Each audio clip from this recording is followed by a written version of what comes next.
protestante admite en vivo, no tiene certeza de lo que cree. ¿Qué? Señores, Santiago Alarcón habla con este jovencito. Vamos a ver qué sucedió aquí. Le dejaré el link de Santiago Alarcón aquí en la descripción del video.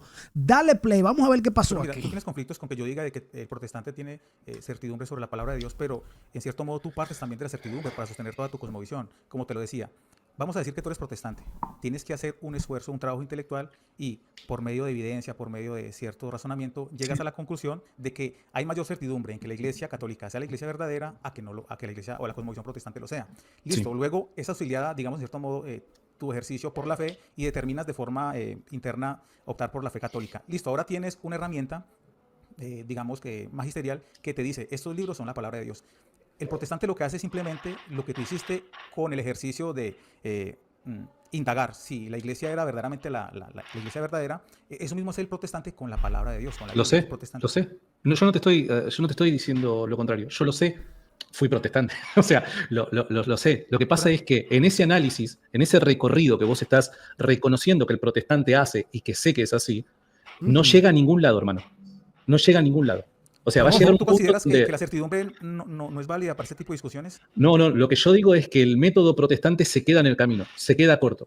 Porque Bueno. obviamente van a haber cosas, el católico va a sostener una fe razonable, ¿está bien? Dios te ofrece razones para que esas razones en armonía con la fe te puedan de alguna manera satisfacer intelectualmente y te dé paz interna de que estás en el camino correcto, ¿no? Aunque el cristianismo es fe. Ahora, vos llega un punto en ese análisis en el que te vas a quedar en el camino y no vas a poder asegurar nada respecto a tu fe. Te explico por qué. En definitiva, por dar un ejemplo. A ver. Vos me decís, bueno, nosotros el recorrido que hacemos es un recorrido razonable, ¿no? Para descubrir cuáles son los libros que forman parte de la palabra de Dios, cuáles son estos libros inspirados. Ok. Ahora, el problema es que hay dos grupos de cristianos. Están los católicos y están los protestantes, que afirman cosas distintas respecto al canon. También los ortodoxos, para que lo metamos en el grupo. Hay tres. Bueno, sí, lo que pasa es que cuando hablamos de los ortodoxos parece que hablamos de un bloque y no es así. Entonces, para no equivocarnos, prefiero estos dos grupos, ¿está bien? Aunque pasaría algo parecido con los protestantes, pero al menos en este punto están todos de acuerdo, ¿está bien? Okay. El canon bíblico, 66 o 73 libros, ¿está bien? Bueno, vos vas a llegar a un punto en donde no vas a poder tirar más allá. Vas a plantarte en un tipo de fideísmo, porque no podés demostrar que ni los libros que forman parte de tu Biblia son palabra de Dios, ni los que no forman parte de tu Biblia no sean palabra de Dios. No lo podés demostrar. Yo en última instancia lo que hago es apoyarme en la autoridad de la iglesia, que históricamente tengo razones suficientes para creer de que no solamente fue fundada por Cristo, por ende es una institución divina, sino que además Cristo le dio autoridad y le prometió guiarla en cuanto a la fe para poder ser este sacramento de salvación para las naciones hasta el final de los tiempos. Okay. Entonces, tengo buenas razones para creer en la autoridad de la iglesia, ¿se entiende? Ahora, cuando yo a vos te pregunto, mira, yo te puedo hacer la pregunta de dos maneras. O te puedo preguntar a vos, ¿cuál es la razón por la que me asegurás que Tercera de Juan es palabra de Dios? ¿O cuál es la razón por la que me asegurás que Primera de Macabeos no es palabra de Dios? Ninguna de esas dos preguntas vos las podés responder. Ninguna. En última instancia, yo te puedo asegurar que si hacemos ahora el ejercicio, vos me vas a terminar diciendo porque sí. Uy, o sea que el protestante no va a poder responder esa pregunta. Él va a terminar diciendo sí, porque ya, porque no tiene argumento. Pero ¿cómo así? Y ahí es donde está el problema, ¿entendés? ¿Por qué? Pero Santi, acá tengo, y con esto cierro, acá tengo dos grupos. Uno es el católico que me dice esto es palabra de Dios y otro el protestante que me dice esto no es palabra de Dios. Ok, ¿a quién le hago caso? Si en última instancia vos lo que me decís es lo creo porque sí. No, ¿Se entiende? hay razones de fondo. Bueno, mira, ¿cuáles son aquellas razones por las que vos me podés asegurar que Tercera de Juan es palabra de Dios? No, pongamos otro ejemplo, porque siempre Tercera de Juan. Bueno, porque, pero pará, si las razones que vos me podés dar son aplicables a todos los libros, son vinculantes para todos los libros y son evidentes para cualquier persona honesta que busca la verdad, podemos usar cualquier libro. Usemos Tercera de Juan. Bien, usemos Tercera de Juan. Usemos Tercera de Juan, dale. Usemos cualquiera, tú dices que es válido. Tercera de Juan, dale, cualquiera, Tercera de Juan, dale. Pero, cualquiera para Tercera de Juan. Vamos a ver si él contesta esta pregunta. Te pongo el ejemplo de Daniel, pero hermano, Daniel, católico. Pero hermano, nuevamente, si tus razones son aplicables a cualquier libro, vos tendrías que darme a mí la oportunidad de elegir el libro, porque tus razones nos llevan a la claridad respecto a cualquier libro. Entonces, déjame proponer a mí el libro. Tercera de Juan. Si tus razones son tan evidentes y vinculantes para todos los libros, bien, vos no deberías tener problema con ningún libro al cual yo te cite. ¿Cuáles son esas razones para Tercera de Juan? No, realmente sí hay dificultad con unos que otros y la iglesia las ha tenido. Bueno, entonces, pero si hay mayor dificultad, mi pregunta es la siguiente. ¿Esa dificultad esa dificultad que vos reconoces, ¿te Ay. impide a vos asegurar que Tercera de Juan es palabra de Dios? Vamos a ver. No considero. Entonces, que hay dame buenas razones. No Entonces, considero- dame esas razones que a vos te permiten asegurar que Tercera de Juan es palabra de Dios. Dámelas. Ok, una vamos a razón ver, simple señor. podría ser el argumento filológico. Si tú incluso A ver, dale. apuntas a un libro de un agnóstico como sería Antonio Piñero, él señala de que la filología, o al menos la estructura gramatical que se utiliza en las cartas de Juan, en este caso puntual la Tercera de Juan, es la misma gramática que se utiliza en el Evangelio y en las otras dos cartas. Ese ¿Cuál sería es esa un argumento gramática? filológico a favor de esa carta. Pero te pongo el ejemplo de No, pero pará, ese sería un argumento filológico no a favor de la inspiración del texto, La sino apostolicidad. a favor de quién es el autor del texto, pero no de la Ajá. inspiración del Claro. texto. Es que ahí se hila. El argumento es de que uno de los criterios para que un libro sea considerado inspirado o parte del canon es de que tenga un origen apostólico, ¿cierto? Al menos del círculo apostólico. ¿A qué te referís con origen apostólico? Vamos a Un ver. apóstol o un ayudante como de ¿Y línea quién inmediata. establece eso? Bueno, es que es un argumento de simple lógica. Pero Jesús- ¿quién dice que ese es el criterio vinculante y aplicable a todo libro? ¿Quién lo dice Ay. eso? Listo, mira, escucha lo siguiente. Vamos a tomar los evangelios como libros históricos. Y vamos a partir de que por medio del razonamiento que tuvo, por medio de la evidencia histórica de un análisis, concluí de que la resurrección de Jesús es verdadera. Ok. Posterior a esto, de que Jesús, con prueba de que resucitó, encuentro de que él dijo de que quienes escuchen a los apóstoles, escuchan a Cristo. O sea, Jesús ha Ajá. heredado a sus apóstoles la autoridad que es propia de él. Dado de que los A ver. apóstoles poseen la autoridad de Cristo, se asume de que sus escritos o el producto de su trabajo es también o posee la misma autoridad de Cristo. Si esta Ok, va bien, señores, va bien. Este muchacho va bien. ¿Cómo se llama? Cristian Osorio. carta Ok. fue hecha por un apóstol, se asume de que posee la autoridad de un apóstol que a su vez es la autoridad de Cristo. Ok, bien, me encantó el argumento. Fantástico. Va bien. Ese criterio, dado que es un criterio objetivo y podríamos decir científico, porque es un criterio científico, no de ciencias como la química, obviamente, pero es un Ay. criterio científico. Ese criterio debe ser aplicable a cualquier libro para poder identificar si este es inspirado o no lo es. ¿Qué pasa con Hebreos? ¿Cómo aplicamos este criterio, que necesariamente debe aplicarse a cualquier libro, cómo lo aplicamos con Hebreos, hermano? Hebreos, no se sabe quién fue el que escribió Hebreos. ¿Quién sabe? Póngame en los comentarios quién escribió Hebreos. Bueno, acá tocaría utilizar otro tipo de herramientas, aunque se especulaba No, de que pero- tiene un origen. Pero para. Otro tipo. Si vos me vas a traer un criterio, el criterio tiene que ser aplicable a todo libro, porque ese criterio Exacto. es lo que, junto a otros, va a establecer si el libro es o no es inspirado. Ok. Exacto, no puede cambiar el criterio, tiene que ser ese mismo criterio. Vamos a Entonces, ver. cuando ese criterio que vos me acabas de describir, fantástico. Yo como evangélico también creía en ese criterio. Cuando vos ese criterio lo querés aplicar a Hebreos, ¿qué hacemos ahí? Bueno, se ha asumido de que ha sido de origen apostólico, se le atribuye a Pablo. Entonces, en cierto modo. ¿Vos estás seguro que lo escribió Pablo? No. Hebreo a Pablo, no. La fecha no dan. Hablamos de certidumbre. En todo eso, Bueno, ok, prosa ok. anti. Bueno, pero pará. Si vamos a aplicar ese criterio, el de la apostolicidad, porque los apóstoles Es tienen uno. autoridad, tenemos necesariamente que saber quién es el autor del libro para saber si el autor del libro tiene esta autoridad de apóstol dada por Jesucristo. Si vos no tenés certeza respecto a quién es el autor del libro de Hebreo, ¿cómo aplicamos ese criterio a Hebreos? Santi, Uy. como te lo digo, estás partiendo de un concepto católico, no protestante. Tú no me puedes pedir certeza, certidumbre. A la luz a la luz de la tradición, del razonamiento y la experiencia, podemos determinar de que ciertos libros tengan al menos un carácter de origen apostólico. En este caso, la catolicidad de Hebreos, al menos en el sentido estricto de la palabra, podríamos hablar de una tradición, se ha sostenido que es de origen apostólico. Entonces, Bueno, pero yo- pará, si yo a vos no te puedo pedir certeza, porque el protestante no pretende tener certeza, Ay. entonces, este criterio, ¿cuánto debo confiar en él? Porque si vos mismo reconoces que al protestante no se le debe exigir certeza, estos criterios que vos empleas para identificar qué es y qué no es palabra de Dios, ¿cuánto los debería creer? en juego lo que tú llamas razonamiento. La misma certeza que un ateo debería asumir en lo que nosotros Razonamiento. sostenemos como argumento a favor de la resurrección de Cristo, son el mismo tipo de argumentos que podríamos sostener a favor de la... ¿por qué no? Te explico, porque en el caso de la resurrección de Cristo, lo que se trata de rastrear es un hecho histórico concreto.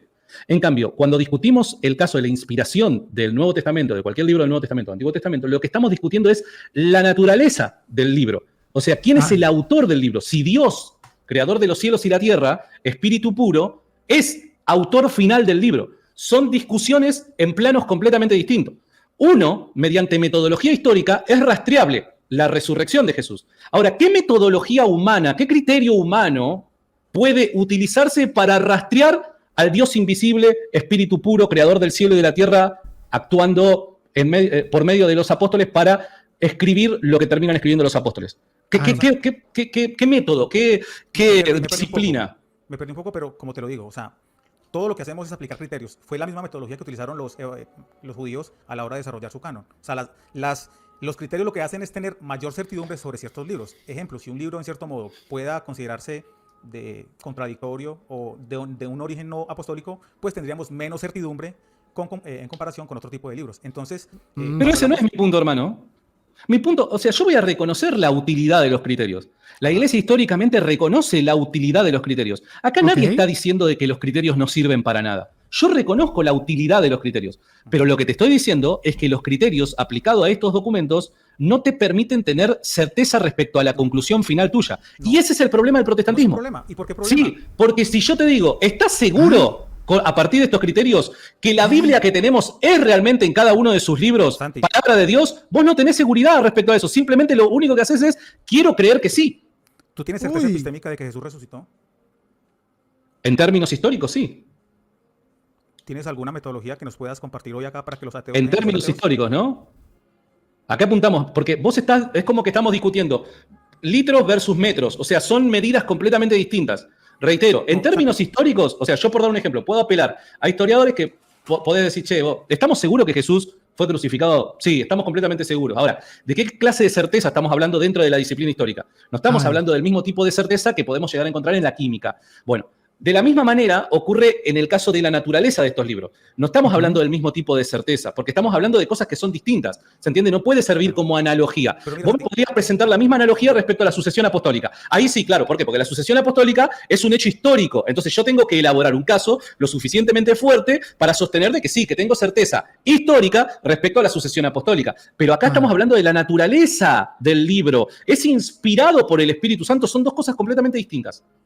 El primer argumento que te presenté es de que si los apóstoles verdaderamente recibieron la autoridad de Cristo, se sigue de que sus escritos, los productos que ellos nos han dejado, pues son también igualmente o poseen la autoridad de Cristo. No creo que sea así. Santiago no cree que es así. Vamos a ver qué va a pasar aquí. ¿Pablo pudo escribir algo que no era infalible? Sí. ¿Tú consideras que, no sé, Marcos tenga porciones que no sean? No es lo mismo, no es la misma pregunta. Una cosa es pensar que Marcos puede contener fragmentos no inspirados, cosa que vos como protestante tenés que decir que sí. Yo creo que no. Y otra cosa es creer que alguien, por ser apóstol, necesariamente todo lo que ha escrito tuvo que haber sido inspirado. Son dos preguntas, dos planteos distintos. Respecto al último, no. Yo te digo no necesariamente alguien, por ser apóstol, tiene garantía de en cada una de las cosas que escriba ser inspirado por Dios. Perfecto. Entonces, en este caso, la Iglesia tiene una autoridad superior al apóstol para determinar cuándo es inspirado y cuándo no es inspirado. Es lo que más o menos se diría, ¿no? No necesariamente es así la construcción. Lo que el catolicismo va a afirmar es que, mira, te doy un ejemplo, te marco un paralelo. A ver, ¿Recordás cuando Cristo le preguntó a los apóstoles, ¿y ustedes quién dicen que soy yo? La respuesta de Pedro, ¿cuál fue? Tú eres el Cristo, el Hijo de Dios viviente. Te hago una pregunta.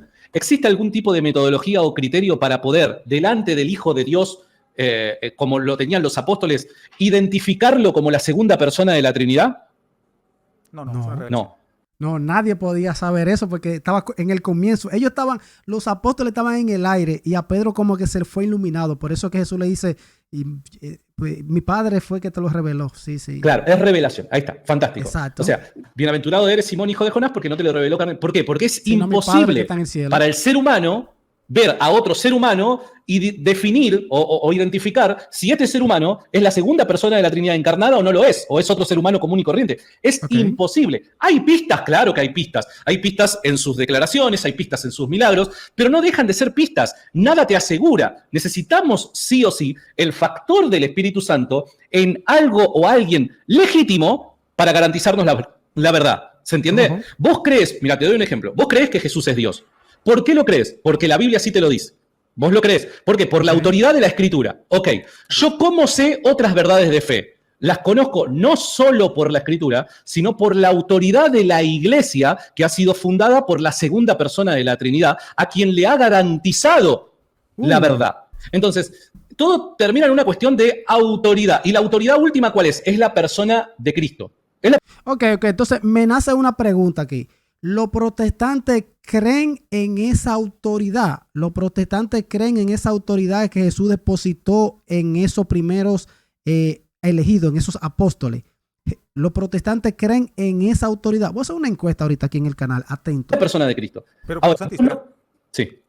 Bueno, tengo dos preguntas. La primera es, me gustaría que me señalaras, dado de que la iglesia es la encargada, la autoridad legítima, de señalar qué es escritura y qué no es escritura, bueno, qué es palabra de Dios y qué no es palabra de Dios, en cuanto a lo textual, me gustaría que me señalaras cuál es esa versión donde versículo a versículo ya se definió de forma dogmática, esto es palabra y no puede ser controvertido. Esa sería la primera pregunta. La segunda sería... Sí, pará, vamos de una rapidito, porque te soy honesto, acá no tengo el texto como para señalártelo, te soy honesto. Okay. Sí sé que, por dar un ejemplo, el problema de estos fragmentos que se discuten se encuentra en el catecismo. Eso sí te lo puedo garantizar. No me acuerdo en qué numeral, te soy honesto, te pido disculpas. Si querés en otro momento entrar, avísame y te lo busco, pero eso sí se encuentra en el catecismo. Okay, dale, te queda pues la tarea para que lo Dale, revisemos. dale. La segunda es, ¿qué haces cuando es la iglesia quien produce material que debe ser juzgado por la iglesia? O sea, tú lo que asumes más o menos es de que los apóstoles están supeditados a una autoridad superior, Sí. en este caso otra autoridad humana. Sí, mirá, veámoslo de esta manera. La iglesia juzgó la doctrina de Pablo, que era apóstol, ordenado por Jesucristo. ¿Estamos de acuerdo? ¿Qué? Sí, claro. Es lo mismo. Ok. La iglesia, o sea, los apóstoles juzgaron, analizaron, le preguntaron, investigaron sobre la doctrina de Pablo. Pablo, ven acá, ¿qué es lo que es contigo? Ok, sí. Entonces el Espíritu Santo les revela que sí, que él es uno, que Dios lo eligió a Pablo. Y entonces dice el Espíritu Santo, apartame a Pablo y a Bernabé para las obras que yo lo he elegido. Hay una partecita que ahí me llama la atención que dice, y habiendo ayunado y orado, le impusieron las manos y lo enviaron. A Pablo y a Bernabé, los apóstoles le impusieron las manos y lo enviaron. Eso vamos a analizarlo en otro video. Es exactamente lo mismo. De la misma manera, mira, prestame atención, de la misma manera que en Hechos capítulo 15, la iglesia juzga la doctrina de Pablo, que había sido ordenado como apóstol por Jesucristo, Ojo. De la misma manera, la iglesia se encarga en juzgar estos documentos escritos por los apóstoles para identificar si son o no palabra de Dios. ¿Se entiende el paralelo? Sí, pero es bastante conflictivo. No, porque si la iglesia en el siglo I juzgó la doctrina de un apóstol a quien Jesucristo ordena, se le aparece y ordena, ¿por qué la iglesia no va a poder juzgar los escritos de esos individuos a quienes Cristo se les apareció? Lo que pasó es que a Pablo se le apareció Jesús, pero los apóstoles no saben si eso es verdad. Y es verdad que Jesús se le apareció a este señor que se llama Pablo, que antes andaba persiguiéndonos a nosotros y nos andaba y nos andaba cazando, en pocas palabras. Entonces los apóstoles dicen, vamos a investigar, ¿qué es lo que tú predicas? ¿Qué es lo que tú dices? Y oraron y el Espíritu Santo les reveló que sí. Pero imagínate que cualquier persona diga, sí, Jesús se me apareció y me nombró a mí pastor o maestro o apóstol.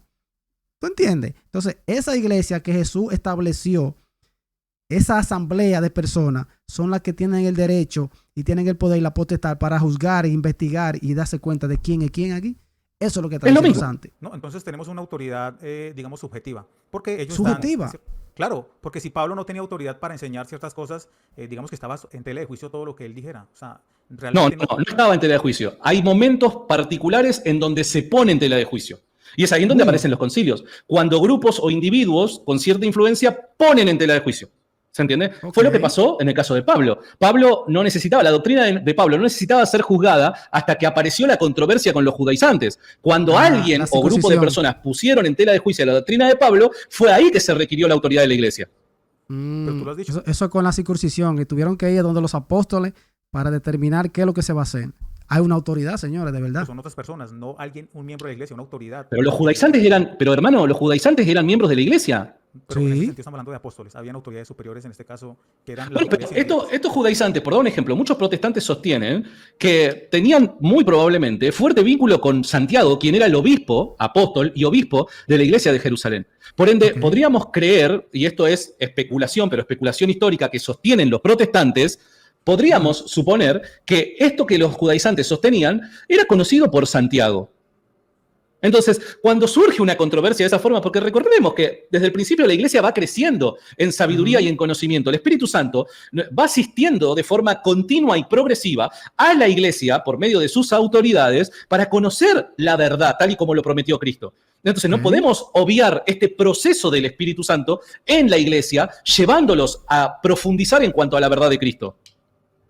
Sí, pero bueno, la verdad ya es bastante conflictivo la cosmovisión que propones, porque incluso tendríamos una iglesia por encima de la autoridad de la escritura. Pero nuevamente, mira, pero es que tu idea se cae a pedazos y tu fe, si vos te pones a escarbar, también se cae a pedazos, hermano. Con todo respeto te lo digo. Nuevamente, ¿por qué? si retomo la pregunta de cómo aplicás el criterio de apostolicidad para legitimar una epístola como palabra de Dios a la carta de los hebreos, vos no tenés que responderme, hermano. Porque no sabés quién escribió la carta de los hebreos. No, no es el único criterio, Santi.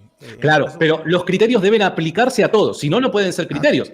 Exacto. Se tiene que aplicar a todos. No. Por dar un ejemplo, bueno, Lucas, ¿cómo sabes que Lucas es palabra de Dios? ¿Cómo lo sabes? Ay, Claro, ay. yo te hablaba de la apostolicidad, el origen apostólico. Tenemos a un ayudante inmediato, posiblemente de Pedro y de Pablo. Ok, Ellos hablan. bien. ¿Eso no aplica para Primera de Clemente? Tú me preguntas El si es hecho de que sean cercanos a un apóstol, que hayan conocido a un apóstol, que hayan recibido la doctrina de un apóstol, que hayan sido compañeros de un apóstol, vos decís que es un criterio. Bien, ese criterio también no abriría la discusión de Primera de Clemente. Clemente Sí, Clemente fue. ¿De quién fue todo apóstol Clemente? esto. Sí, claro, sí, claro. Y entonces, ¿cómo sabemos que Primera de Clemente no fue palabra de Dios? No, o sea, cuando tú comienzas escucha lo siguiente, una cosa es inspiración, otra cosa es canonicidad. Tenemos evidencia de que algunas porciones del libro de Enoch son inspiradas, es más, están contenidas en textos inspirados o que reconocemos como inspirados, pero no se reconoce completamente el libro de Enoch como inspirado. Entonces tenemos que asumir de que hay ciertos criterios, por ejemplo el libro de Enoch no se considera parte de la escritura judía porque fue escrito en teoría por alguien anterior a la revelación escrita que fue Estoy hablando de Primera de Clemente, hermanito. Tu mismo criterio. El mismo criterio que aplicás a Lucas, yo lo puedo aplicar a Primera de Clemente. Claro, lo puedes Ay. ¿Qué hacer hacemos? inspirado y podrías proponerlo como parte del canon, pero tiene ¿Y vos suficiente estarías evidencia. abierto a discutirlo? ¿Cómo? ¿Vos estarías abierto a discutirlo? No. Creo que el argumento tuyo iría a decir, mira, es que acá el Espíritu Pero Santo... pará, ¿vos estarías abierto a discutir a la posibilidad de que Primera de Clemente sea palabra de Dios? No. Sí, claro. Si Que tienes sí. suficiente evidencia a favor, ¿Ves que no tenés certeza respecto al cierre del canon? no. No tenés certeza, porque si estás abierto a discutir la posibilidad de que Primera de Clemente sea palabra de Dios, es porque no estás seguro que tenés el canon cerrado. Exacto, no está seguro que ya que ese libro de la Biblia ya está cerrado y no puede aparecer otro libro a decir que esto es palabra de Dios. Ya la Iglesia Católica dice que sí, que ya eso está cerrado, pero este protestante dice que no, que puede estar abierto a que este libro, a que puedan entrar otro libro ahí. Señores. Para vos existe la posibilidad de que haya un libro inspirado por Dios que no esté acá. Claro, y también existe la posibilidad de que existan versículos que no hagan parte de los textos originales. Pero ¿te das cuenta que entonces vos no tenés seguridad respecto a qué es y qué no es palabra de Dios? Es la misma Exacto. certeza que tienes sobre la resurrección de Cristo. No, El no hecho es. de que- Son materias no, distintas, el- hermanito. No, y la misma la existencia de Dios, de que no tengas certeza absoluta, certeza epistémica, eso no te coloca en un vacío existencial. No, tengo No te estoy certeza. diciendo eso. No te estoy diciendo que estás en un vacío existencial, porque crees en Jesucristo, porque crees que Dios inspiró a autores para... No estás en un vacío. No. Simplemente a mí me parece que si tus ideas las llevamos a últimas instancias, tu fe se desmorona, hermano. Por eso yo Uy. siempre digo, sin ánimo de ofender, ¿querés mantener tu fe cristiana viva? Te tenés que hacer católico. Porque en última instancia... ¿Cómo fue? Si quieres permanecer tu fe cristiana, tiene que volverte católico. ¿Qué? Si quiere permanecer su fe cristiana, tiene que volverse católico porque tu fe protestante se cae. Eso es lo que quiere decir Santi. Señores, ¿qué opinan ustedes? Vos tenés que responder, creo, porque sí, y ya está, aventarte al, bueno, ojalá que tenga razón. No te Santi, queda mira. otra, hermanito. Mira, Santi, es que estamos hablando de inspiración y canonicidad. Un texto puede ser inspirado, es más, Clemente puede ser inspirado, pero no ser canónico. ¿Cómo Clemente puede ser inspirado y no ser...? Bueno, ahí tendríamos un problema, porque reitero, vos estarías abierto a creer que existen libros inspirados por el Espíritu Santo de igual valor y autoridad que estos libros inspirados, pero que no fueron incluidos en la Biblia. Entonces, No. primero, nos pueden faltar libros. Segundo, ¿qué nos garantiza que no nos sobran libros? De hecho, vos estás abierto a discutir de que existen pasajes que pueden sobrar acá. Porque si a vos yo te pregunto, el final de Marcos, ¿qué pasa? ¿Qué pasa con la mujer adúltera en Juan? ¿Qué pasa con la coma joánica? Vos estás abierto a la posibilidad de que eso que está acá, que compras en tu iglesia evangélica, pueda llegar a no ser palabra de Dios. Uy, señores, ¿qué opinan ustedes sobre esto? Y Díganme. no solo yo, cualquier persona comprometida con la verdad. Tenemos que No, estar cualquier dispuestos- protestante. Cualquier protestante. Santi, tú estás Ay. abierto a la posibilidad de que tú estés cerrado en cuanto a la consideración de que la Iglesia Católica sea verdadera. Es que eso es fideísmo. Tú me acusas a mí de fideísmo, pero realmente el fideísta eres Ok. tú, partiendo de lo que tú sostienes. Mira, te lo digo, inspiración es una cosa, canonicidad es otra. Tenemos porciones como el libro de Enoch que ciertamente poseen porciones inspiradas, pero el libro en su conjunto posiblemente, por ejemplo, sería otro criterio, Ojo, dijo algo interesante ahí este muchacho, Cristian. que un contenido de forma plenaria sea inspirado en su totalidad, no solamente unas porciones. Entonces, canonicidad y inspiración son cosas distintas. Cuando hablamos de canonicidad, estamos hablando de Ojo. una certeza mayor, una palabra Ok. profética más Perdón, segura. perdón, mi esposa me está poniendo ahí que tiene hambre, tengo que ir terminando. Lo que sí, Dale, bendiciones. mira, hay un problema y no quiero que te vayas sin decirte esto, hermano. Toda tu teología como protestante se fundamenta en la sola escritura. Ese es un gran problema que tenés, porque no tenés seguridad respecto a qué es escritura. Uy. Vos no tenés seguridad respecto a qué es escritura. No podés identificar qué es y qué no es escritura. No es Y tu supremo. teología se fundamenta en la sola escritura. Entonces, ¿qué garantía tengo que tu teología, que tu forma de predicar a Cristo es verdadera cuando tu fundamento, cuando tu fuente principal, no tenés certeza en decir que es palabra de Dios y que no lo es? Ay, Ese es el problema, hermanito. No necesito, Santi, es que no necesito certeza, necesito certidumbre. Ok. El Nuevo Testamento es congruente con el Antiguo Testamento y partiendo de allí yo puedo sostener una visión, una cosmovisión cristiana. Entonces, no es que estamos Dale. partiendo desde el vacío. Si Se quieres, acabó. todavía podemos hablar esto más. Me más encantaría, hermano. De verdad. Me disfruté mucho charlar con vos y te mando un fuerte abrazo. Bye, bye, señores. Sí acabó aquí esta conversatorio. Yo quiero, de verdad, voy a leer todos sus mensajes, todos sus comentarios. ¿Qué opinan ustedes sobre lo que habló Santi con este protestante? Ustedes vieron ya, ustedes escucharon todo lo que se dijo ahí. Wow, hay cosas que ponen a uno a pensar. Le dejaré el link aquí de Santi, de este canal Rincón Apologético en la descripción del canal. Wow, señores, hasta calor me dio. Nos vemos en el próximo video. Recuerda que Dios siempre te da lo mejor y lo que te conviene. Bendiciones. Check it out.